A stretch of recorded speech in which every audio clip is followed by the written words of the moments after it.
Leo tarehe 31 mwezi wa 5 mwaka 2025 tumekuwa na semina kwa madereva wa serikali.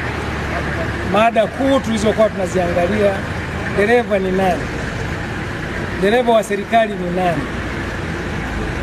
Ajali ni nini? Nini chanzo cha ajali? Nguzo za udereva wa kujihami, lakini pia na madereva wa viongozi, VIP driver. Katika kujadili huko tumelenga kukumbushana na madereva kwa sababu kumekuwa na wimbi kubwa la ajali ya magari ya serikali. Chanzo ni nini? Kama hao madereva wanakwenda shule za udereva, wanasoma, wanaperform, shida iko wapi? Tunajikuta tunapoteza madereva, tunapoteza viongozi, lakini na magari ya serikali kuharibika. Wakizingatia sheria, watakwenda safari zao salama, watawarudisha viongozi salama, na watakuja kukutana na familia zao wakiwa salama. Akifanya hivyo dereva, hatutakuwa na ajali za magari ya serikali, lakini hatutakuwa na watu ambao wanapata ulemavu kupitia barabarani wakiwa na magari ya serikali.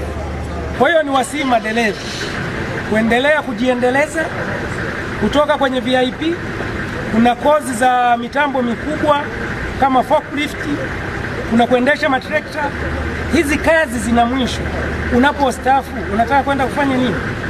Kuna ualimu wa madereva, instructors, vyuo vyetu vinatoa. Ukiwa kama dereva, wakati wa likizo yako unaifanyia nini? Nenda kajiendeleze.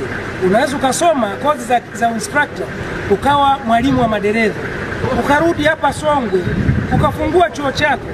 Tumejikita katika kuelimisha kuhusu hatari za mwendo kasi, overtake sehemu ambazo haziruhusiwi, na pia kuchukua tahadhari katika maeneo ya makazi ya watu.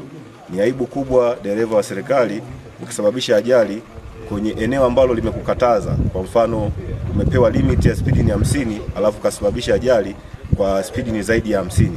Kwa hiyo tumejikita kwamba madereva waelewe kwamba ukiwa dereva wa serikali una wajibu mkubwa pia wa kulinda wananchi.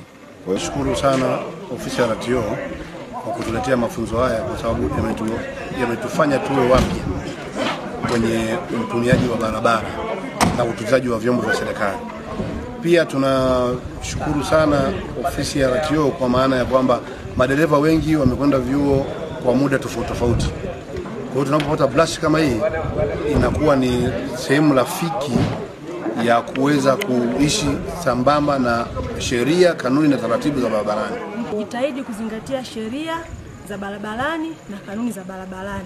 Usiwe vikwazo kwa wengine au kwa matrafiki barabarani.